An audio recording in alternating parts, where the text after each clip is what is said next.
और मैं इस वर्ष 2023 में जो की तैयारी कर रहा हूँ निर्दलीय विधायक के चुनाव के लिए। इटावा में कोई घटना जो हुई है तो उसमें आपका नाम भी उछल के आ रहा है कि आपने जो जान बचाने का काम आपने किया है, आप मशीहा बनकर उनके लिए गए हैं, तो इसका क्या है, कैसे आप वहीं उपलब्ध थे या बाद में आप गए, इसके बारे में थोड़ा सा अगर बताना चाहें। हुआ है कि जब सांप आप रेस्क्यू करते करते काफ़ी सांप एक्टिव होते हैं, तो कभी आपको काट लिया हो, ऐसा कभी इंसिडेंट हुआ है? 4 घंटे में ही मौत हो जाएगी। तो ये जो नॉलेज है ये आपने कहीं से ऑफलाइन जाके सीखी या फिर कुछ किताबें आपने पढ़ी, कहाँ से ये नॉलेज आई सांपों के बारे में? एक दो मूवी सलमान खान की आई थी, एक तो एक द टाइगर और एक बजरंगी भाईजान, तो क्या दोनों मूवीज से आपने वो नाम उठाया या इसके पीछे कोई और कहानी?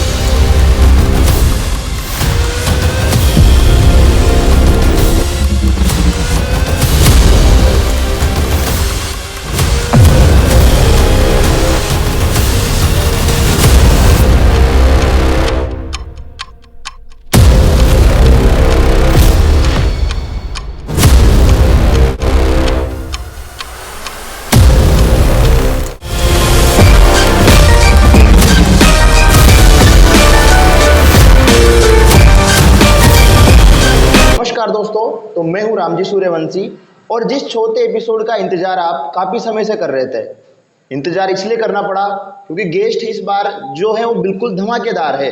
और ऐसे गेस्ट के लिए थोड़ा सा इंतजार तो बनता है, क्योंकि टाइगर भाईजान इतनी बिजी इनकी लाइफ है, जितना आपने इंतजार किया उतने इंतजार के अंदर इन्होंने जाने कितने घरों में से सांप रिकवर किए, जाने कितने लोगों की उस बीच इन्होंने जान बचाई। इस वजह से आपको इंतजार करना पड़ा। समय हालांकि हमने काफी समय से इनसे मांग लिया था, पर उस वजह से थोड़ा सा ये डिले हुआ, उसके लिए क्षमा चाहते हैं। बाकी आज धमाकेदार गेस्ट टाइगर भाईजान हमारे साथ है। बहुत बहुत स्वागत है भाई साहब आपका हमारे चैनल पर। बहुत बहुत शुक्रिया आपका, जो आज आपने हमें ये सब मौका दिया आपके यूट्यूब चैनल पर थैंक यू बुलाने का। तो दोस्तों, भाईजान से अपन आज बहुत सारी बातें करेंगे और सारे वो प्रश्न जो आपके माइंड में चलते रहते हैं कि कभी इनका जवाब हमें मिले, तो आज आपको सारे प्रश्न, आपने जो प्रश्न मेरे को डाले कमेंट में, जो आपने पूछे, वो सारे प्रश्न आज अपन लेंगे। तो सबसे पहले शुरुआत करते हैं टाइगर भाईजान से। तो रियलिटी में मुझे भी इनका असली नाम पता नहीं है, तो सबसे पहले तो यहाँ से स्टार्ट कर लेते हैं कि भाईजान एक दो मूवी सलमान खान की आई थी, एक तो एक द टाइगर और एक बजरंगी भाईजान, तो क्या दोनों मूवीज से आपने वो नाम उठाया या इसके पीछे कोई और कहानी है? टाइगर मेरा उपनेम है जी। और ये नाम मेरे को 96 में राजस्थान में जब हाई जंप में बेली रोल, पहले सीजर स्टाइल हुआ करती थी, राइट पैर लेफ्ट पैर से जो जंप लगाते थे, और राजस्थान में जब सीजर बेली रोल हाई जंप मैंने लगाया था, उसमें क्या होता है कि पूरी बॉडी एक साथ जाती है और उससे हाई जंप लगता है, और ये मेरे को जयपुर से नाम मिला था टाइगर, उस वो हाई जंप की वजह से। ओके, तो आपका जो रियल नाम है, जैसे ये तो आपका निकनेम हो गया, तो वो क्या है, थोड़ा सा दर्शकों को बता दें। मेरा नहीं पता। ओरिजिनल नाम हयात खान है जी। और इस नाम से मुझे बहुत कम जानते हैं। जो मेरे कुछ अजीज दोस्त हैं वो जानते हैं और मेरे जो गुरु हैं वो जानते हैं। जी। तो ये रहा नाम के पीछे का पूरा सच कि ये टाइगर जो नाम है वो खुद से इन्होंने नहीं रखा है, इनके कोच ने इनकी परफॉर्मेंस से खुश होकर के, क्योंकि इनका जो जंप था वो टाइगर की तरह, जैसे टाइगर एक जंप में काफी जगह कवर करता है, ऐसे इनके जंप को देखते हुए इनका नाम टाइगर रखा गया। तो भाईजान सबसे पहले तो जो वीडियोज मैंने आपके देखे हैं, कुछ वीडियोज हम क्लिप में भी लगाएंगे, तो इतना जो डर को खत्म करके इतना जो जज्बा है, जुनून है, कहाँ से आता है? जैसे कि मैं आपको बताऊं, कभी कभी मैं क्लास लेता रहता हूं, तो कभी कभी कोई छिपकली अगर कमरे में आ जाती है तो सारी क्लास एक कोने में जाके इकट्ठी हो जाती है, तो एक छिपकली से भी लोग इतना डर जाते हैं। और मैंने यहाँ पे देखा है इतने बड़े बड़े मगर आप सिर पे कांधे पे रख के गाड़ी में उठा के डाल रहे हैं, बहुत सारे आपने लोगों की जान भी बचाई है, उस पर भी अपन बात करेंगे। तो ये डर कैसे खत्म हुआ, इसके बारे में थोड़ा सा बताइए। देखो, डर खत्म नहीं हुआ है और डर तो हर आदमी को रखना भी चाहिए। जी। डर खत्म करना एक अलग चीज हो गई। अगर आपने डर खत्म कर दिया तो यूँ समझ लो कि आप खत्म हो गए, क्योंकि अगर डर नहीं होगा तो आप संभल के नहीं चलोगे। बिल्कुल। इसलिए डर डर रखना बहुत जरूरी है, और डर जिस दिन खत्म हो जाएगा उस दिन आप भी खत्म हो जाओगे। बिल्कुल। और रही जज्बे वाली बात, तो क्या है कि मुझे दूसरों की मदद करने से बहुत सुकून मिलता है, और मैं हमेशा इसी वजह से हर किसी काम को अंजाम दे देता हूँ। जी। डर डर खत्म नहीं हुआ मेरा। तो दोस्तों कहने की बात यह है कि डर रहना जरूरी है, क्योंकि अगर मान लीजिए आप बाइक चला रहे हो, अब आपको डर नहीं लगता तो एक्सीडेंट पक्का होगा, तो डर रहना जरूरी है। लेकिन जो ये काम करते हैं इसमें डर से ज्यादा है इनकी स्किल, इन्होंने वो सीखा है। तो ये भी प्रश्न हमारा रहेगा सर कि ये जो आपने कि किस सांप में कितना जहर होता है, मैं आपकी वीडियोज वगैरह देखता हूँ तो आप बताते हो कि ये जहरीला है, ये जहरीला नहीं है, इसके काटने से 4 घंटे में ही मौत हो जाएगी। तो ये जो नॉलेज है ये आपने कहीं से ऑफलाइन जाके सीखी या फिर कुछ किताबें आपने पढ़ी, कहाँ से ये नॉलेज आई सांपों के बारे में? देखो, जहाँ तक सांप वाली बात आती है तो क्या है कि मैं बचपन से ही इन चीज़ों के करीब रहा हूँ और मेरी जिज्ञासा रही है बचपन से इनको पकड़ने की या इनसे खेलने की। और मैं इस जिज्ञासा से इनका मतलब अध्ययन करता रहा और ये मेरे को जानकारियाँ मिलती रही कि कौन से सांप में कितना कौन सा जहर होता है और कि कौन से अपने एरिया में हाड़ौती क्षेत्र में कितने सांप जहरीले होते हैं। तो ये मेरे अंदर से जो जिज्ञासा थी उसी के तहत ही क्या नाम से सीखी है। तो बिल्कुल वो शहर आता है कि घर से निकल रास्ते अपने आप बन जाएंगे, तो इनकी जिज्ञासा थी, इन्होंने देखा, किताबों को पढ़ा, लोगों से कुछ सुना, तो ऐसा कर करके इनकी नॉलेज बढ़ती गई। अगला प्रश्न हमारा ये रहेगा कि सर जब आप रेस्क्यू करने जाते हो, आए दिन आप काफ़ी सांप वगैरह या अलग अलग प्रकार के जानवर, जैसा कि एक सुप्रसिद्ध वीडियो मैंने आपका देखा था जो गेता से शायद वो मगर वाला आपने रेस्क्यू किया था, वहाँ की रेस्क्यू टीम थक गई थी शायद उसको रेस्क्यू करते करते, फिर आपने वो किया था। तो कभी क्या ऐसा हुआ है कि जब सांप आप रेस्क्यू करते करते, काफ़ी सांप एक्टिव होते हैं, तो कभी आपको काट लिया हो, ऐसा कभी इंसिडेंट हुआ है? देखो, मेरे को बाइट तो 3 से 4 बार बाइट हो गई, लेकिन नॉन पॉइजन स्नेक से ही मेरे को बाइट हुई है। और नॉन पॉइजन स्नेक से ऐसा कोई खतरा होता नहीं है, इन्फेक्शन होने का खतरा रहता है। और उस टाइम पे कोई सा भी सांप अगर बाइट कर लेता है तो मैं हॉस्पिटल जाता हूँ और डॉक्टर के अनुसार ही ट्रीटमेंट लेता हूँ और किसी झाड़ फूक के चक्कर में मैं नहीं आता हूँ। और मेरी लोगों से भी यही अपील है कि कभी भगवान नहीं करे किसी को सांप द्वारा काटा जाए। अगर हो जाता है तो वो सीधा अपना जो कि जिला हॉस्पिटल है या आसपास जो पहले नज़दीक हॉस्पिटल है उसमें पहुँचे और अस्पताल से डॉक्टर के सलाह से ही ट्रीटमेंट ले। तो दोस्तों सीधी बात यह है कि पहले दवा बाद में दुआ। अगर आपके आसपास पड़ोस में किसी को कोई सांप या जहरीला जानवर कट कर लेता है तो आप सबसे पहले हॉस्पिटल जाइए, उसके बाद जिस भी देवता को आप मानते हैं पूजा पाठ आप कर सकते हैं। बहुत सारे ऐसे वीडियोज मैंने देखे हैं जहां पर झाड़े फटकारे के चक्कर में लोगों की मौत हो गई है। तो भाईजान का सीधा संदेश है कि पहले हॉस्पिटल जाए, ये सारी चीजों में आपको नहीं फंसना है। इसी के साथ साथ एक चर्चित प्रश्न अभी जो मार्केट में फैल रहा है वो ये है कि अभी हाल ही में अपने इटावा में कोई घटना जो हुई है तो उसमें आपका नाम भी उछल के आ रहा है कि आपने जो जान बचाने का काम आपने किया है, आप मशीहा बनकर उनके लिए गए हैं, तो इसका क्या है, कैसे आप वहीं उपलब्ध थे या बाद में आप गए, इसके बारे में थोड़ा सा अगर बताना चाहें। वो तो देखो, ईश्वर की मर्जी होती है कि मुझे ईश्वर की मर्जी के बिना कोई काम होता भी नहीं है। और ईश्वर की मर्जी थी कि मैं वहाँ समय पर पहुँच गया और उसकी जान बच गई। और मैं उस दिन क्या कोटा से खेल के आ रहा था राजीव गांधी ओलंपिक, उस दिन हमारा सेमीफाइनल मैच था, तो करीब 10 और 10:15 के बीच में इटावा पहुँच चुका था मैं चौराहे पर।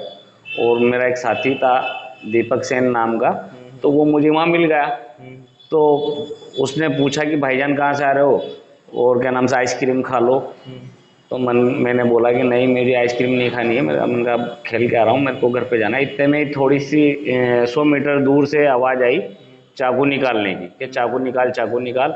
और मैंने वहीं से गाड़ी स्टार्ट की और मैं वहाँ घटनास्थल पर पहुँच गया। और नॉर्मली 54 सेकंड की घटना थी, इस बीच में उसके 3 तो चाकू बॉडी के घाव कर चुके थे और 3 चाकू शायद उसके फ्री घाव थे। लेकिन ईश्वर की मर्जी थी कि वो कोई जनहानि नहीं पहुंची, थोड़ी बहुत दुर्घटना से वो टला और उसकी जान बच गई। तो फिर जैसे वो तो ग्रुप में थे और आप अकेले थे, तो फिर आप पर उन्होंने कोई हमला वगैरह करने की कोशिश की हो? हमला करने की कोशिश की थी। मैं क्या नाम से जब दूसरी बाइक को मैंने हाड़ौती बैंक के सामने जब गिराया उनकी को, तो पीछे वाली बाइक से जब एक व्यक्ति मेरे तरफ लट लेके, जिसको लकड़ी बोलते हैं, वो लेके मेरी तरफ दौड़ा मेरे को मारने के लिए। लेकिन मेरी गाड़ी में भी एक लकड़ी रखी हुई थी, मेरे सेल्फ डिफेंस के लिए हमेशा मेरे साथ रहती है। जी। क्योंकि मैं कहीं भी स्नेक वगैरह पकड़ने जाता हूँ तो मेरे साथ 2-4 चीज़ें ये गाड़ी में होती हैं परमानेंट। तो इस वजह से मेरे पास भी वो एक लकड़ी रखी हुई थी। तो जैसे उसने मेरे सर पे मारा तो मैंने उसको अपनी लकड़ी से उस लकड़ी को रोका और फिर क्या नाम से मैं अपनी जान बचाई। जी। तो दोस्तों, ये जो घटना आपने सुनी, इसके बाद में मुझे समझ में आया कि क्यों इतने कमेंट वीडियोस के नीचे आ रहे थे कि अगले पॉडकास्ट में टाइगर भाईजान को लेके आओ। क्योंकि खुद की जान पे खेल के दूसरों की जान अगर बचाए तो वही सच्चा मसीहा और वही सच्चा साथी होता है। तो यही कारण है कि लोग टाइगर भाईजान को इतना प्यार करते हैं। इसी के साथ साथ ये प्रश्नों की जो श्रृंखला है इसे आगे बढ़ाते हैं। तो जब मैंने पुराना थोड़ा सा इतिहास आपका पढ़ा और जाना आपके बारे में, तो मुझे पता लगा कि आप उप सरपंच भी शायद रहे हैं। जी, मैं 2009 से 14 तक यहाँ पर उप सरपंच के पद पे रहा हूँ। जी। और 5 साल मैंने निस्वार्थ लोगों की जो पंचायत राज में है वो निस्वार्थ मैंने उनकी मदद की है। लोगों को हमने पंचायत के अंदर नहीं आने दिया। 5 साल हमारी पंचायत लोगों के द्वार ही रही है। जहाँ से भी हमें फ़ोन आता था हमने व्यक्ति को कभी मतलब पंचायत के अंदर आने ही नहीं दिया। हम तुरंत जाते थे, 2 मेंबर या 3 मेंबर मिलके मौका स्थिति पर पहुंचकर उनकी समस्या को वहीं सोल्व करते थे। जी। तो आपको लोग इतना जानते भी हैं, लोग आपको इतना प्यार भी करते हैं, तो क्या मैं ये समझूं कि आगे जाकर टाइगर भाईजान किसी चुनाव की तैयारी दोबारा से कर सकते हैं या करेंगे आगे भविष्य में? कोई ऐसा प्लान आपके माइंड में हो? देखो, रही चुनाव की बात तो ये क्या है कि आम जन का अधिकार है, कोई भी व्यक्ति अपनी सीट आती है तो चुनाव लड़ सकता है, ऐसा कोई वो नहीं है। लेकिन अपनी काबिलियत के ऊपर ही ये सब चीज़ें संभव होती हैं। बिल्कुल। और जैसा कि आप सब ने मेरी तो जितनी जानकारी लेनी थी वो ले रखी है आपने मेरे बारे में। और पिछले ये नगर पालिका चुनाव में मैं निर्दलीय चुनाव भी लड़ा था पार्षद का, लेकिन 30 वोट से मैं हारा हूँ उसमें। और हार से पहली बार में जब चुनाव हारा 30 वोट से, तो मुझे हार होने के बाद बहुत कुछ सीखने को मिला है। और मैं इस वर्ष 2023 में जो की तैयारी कर रहा हूँ निर्दलीय विधायक के चुनाव के लिए, और ईश्वर का आशीर्वाद रहा, यहाँ की जनता का आशीर्वाद रहा, तो मैं लोगों की मदद करने के लिए 24 घंटे तैयार रहूँगा। और अपेक्षा भी करूँगा मेरे युवा साथियों से, मेरे बुजुर्गों से, कि वो एक ऐसे इंसान को चुने, चाहे वो कांग्रेसी हो या बीजेपी का हो या निर्दलीय हो, लेकिन वो आदमी 24 घंटे आपके बीच में रहे, ऐसा ही व्यक्ति वो चुने और आपकी समस्याओं का और आपका ध्यान रखे हमेशा। मेरी सभी से यही गुजारिश है कि अच्छा आदमी चुने। तो दोस्तों देखो, चर्चा विद सूर्यवंशी का मेन जो मोटिव है वो यही है कि जिन भी लोगों को आप सुनना चाहते हैं उनके विचार आप तक पहुंचे, उनकी लाइफ के बारे में आपको जानने को मिले। तो ये एक्सक्लूसिव आपको पहली बार चर्चा विद सूर्यवंशी के माध्यम से पता लग रहा है कि विधायक के कौन सी पार्टी से किसको टिकट मिलेगा, वो तो अपन को पता है नहीं अभी तक। बाकी ये पक्का है कि निर्दलीय टाइगर भाईजान का चुनाव पक्का है और एक प्रत्याशी आपको दिख गए हैं। आपको वास्तव में लगता है कि टाइगर भाईजान ने अपने लिए कुछ अच्छा किया है, समाज के लिए अच्छा किया है, तो निश्चित रूप से आप इनको सपोर्ट करें और इनको वोट जरूर दें। तो इसी के बीच अपन बात करेंगे कि भाईजान, एक लास्ट प्रश्न मेरा रहेगा जी। कि जैसे स्नेक वगैरह आप पकड़ते हो, मान लीजिए कल को मेरे ही घर में स्नेक आ गया, तो मैं आपको कांटेक्ट कैसे करूँगा? जैसे मान लीजिए लोगों के पास कुछ इन्फॉर्मेशन होनी चाहिए कांटेक्ट, जैसे आप फ़ोन पे कांटेक्ट लेते हो या व्हाट्सएप मैसेज पे लेते हो, उसका क्या रहता है सिलसिला? देखो, वर्बली तो मेरा नंबर क्या है कि हर व्यक्ति के पास मौजूद है। आज की तारीख में पूरी विधानसभा में मेरा नंबर है, छोटे से छोटे बच्चों के पास भी मेरा नंबर है। और इसके बावजूद मेरे फादर की जो पहचान है मेरे लिए वो बहुत इम्पोर्टेंट है।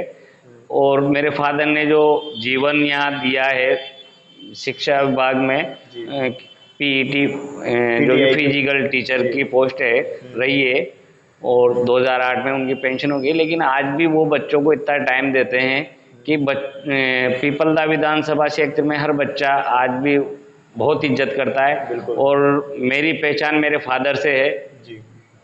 कि मेरी पहचान मेरे फादर से है। और लोग आज भी मेरे फादर की इतनी इज्जत करते हैं कि मैं बहुत बहुत शुक्रगुजार हूँ इस एरिया का कि उन्होंने मेरे फादर की इतनी इज्जत करी है। जी। और मैं आपका भी बहुत बहुत धन्यवाद देता हूँ जो आपने मुझे इस आपके इंटरव्यू में मुझे मौका दिया। जी। तो दोस्तों बिल्कुल जो सर के फादर है पीटीआई हसन अब्बास जी, उनसे सब वाकिफ़ है। वास्तव में उनका काम काबिल तारीफ़ है और लोग उनकी स्टूडेंट्स आज भी उनकी वही इज्जत करते हैं। तो वो पहचान आज इनकी भी पहचान बन गई है, लोग उनकी वजह से भी इनको जानते हैं। बाकी इनके जो कॉन्टैक्ट नंबर है आपको यहाँ पे दिख जाएंगे स्क्रीन पर, तो वहाँ से आप इनके कॉन्टैक्ट नंबर सेव कर सकते हैं और जिस भी समय आपको ज़रूरत पड़े आप वहाँ से इनको कॉल कर सकते हैं। और इसी के साथ साथ एक इम्पोर्टेंट चीज़ मैं आपको बता दूँ कि सर जो आप ये काम करते हैं ये मेरे हिसाब से आप फ्री ऑफ कॉस्ट करते हैं, तो इसके बारे में आप जनता से एक बार बोले तो ज़्यादा बढ़िया रहेगा। देखो, मैं एनीबडी कोई भी काम करता हूँ, गवर्नमेंट रेस्क्यू भी करता हूँ। कई बार जो डेड बॉडियाँ वगैरह रेस्क्यू टीम नहीं निकाल पाती जी। तो मैं प्रशासन मुझे बुलाता है लास्ट टाइम पे जी। कि अगर 2 दिन हो गए 3 दिन हो गए, जब रेस्क्यू टीम आती है कोटा से, जी। उनको सफलता नहीं मिलती तो वो मुझे बुलाते हैं। जी। ये कई बार मैंने 20 केस ऐसे हैं जो रेस्क्यू टीम फेल होने के बाद मैंने अंजाम दिया है उनको। और मुझे ईश्वर का वरदान भी रहा है कि मुझे 20 से 30 मिनट में सफलता मिल जाती है जी। और उस काम को मैं अंजाम दे देता हूँ। तो सर आपका एक यूट्यूब चैनल भी है? यूट्यूब चैनल है मेरा टाइगर भाईजान इटावा के नाम से, जिस पे मेरा मतलब मोबाइल नंबर भी लोगों को मिल जाता है। काफ़ी मेरे फॉलोवर भी उसमें हैं। और तो दोस्तों यूट्यूब चैनल का लिंक मैं नीचे डिस्क्रिप्शन में डाल दूंगा, कमेंट बॉक्स में भी आपको लिंक मिल जाएगा, तो वहाँ से जाके आप इनके चैनल को भी ज़रूर से ज़रूर सब्सक्राइब करें। और बहुत सारी जो वीडियोज है आपको जानकारी मिलेगी, कौन से सांप का कौन सा जहर होता है, खाने पे कौन सी दवाई ले, बहुत सारी वीडियोज आपको देखने को मिलेगी। इसी के साथ साथ एक लास्ट प्रश्न कि जो ये चर्चा विद सूर्यवंशी हमने स्टार्ट किया, इसमें हम जो इटावा के जो सक्सेसफुल लोग हैं उनको लेकर के आते हैं और उनके बारे में जो जानकारी होती है, लोग जिन जो उनके बारे में जानना चाहते हैं उसके बारे में लोगों तक को पहुंचाते हैं। तो इस पर आपके क्या विचार है, आपको क्या लगता है इस सीरीज से कैसा लगा आपको आके यहाँ पे? देखो, मुझे बहुत अच्छा लगा है यहाँ पर आकर, और मेरा ये चौथा इंटरव्यू आपने जो लिया है, और मैं आगे भी अपेक्षा करूँगा कि आप ऐसे काम करते रहिए, क्योंकि ये इटावा में ये पहला काम आपने ही शुरू किया है जागृति का। और जो बच्चों को जो कि आज ज़रूरत है शिक्षा की, जी। वो काम आपने पहल करके यहाँ पर किया है। और मैं बच्चों से भी अपेक्षा करता हूँ कि वो यहाँ आए और अच्छी कोचिंग लें और आप अपने भविष्य की ओर अग्रसर बने, यही मैं बच्चों से निवेदन करता हूँ। और आपका भी बहुत बहुत शुक्रिया अदा करता हूँ कि आपने आज आपके चैनल पे यहाँ बुलाकर जो हमें मौका दिया है। बहुत बहुत धन्यवाद आपका। जी। तो दोस्तों यही था आज का धमाकेदार पॉडकास्ट। फिर मिलते हैं अगले किसी पॉडकास्ट में नए गेस्ट के साथ, तब तक के लिए जय हिंद जय भारत।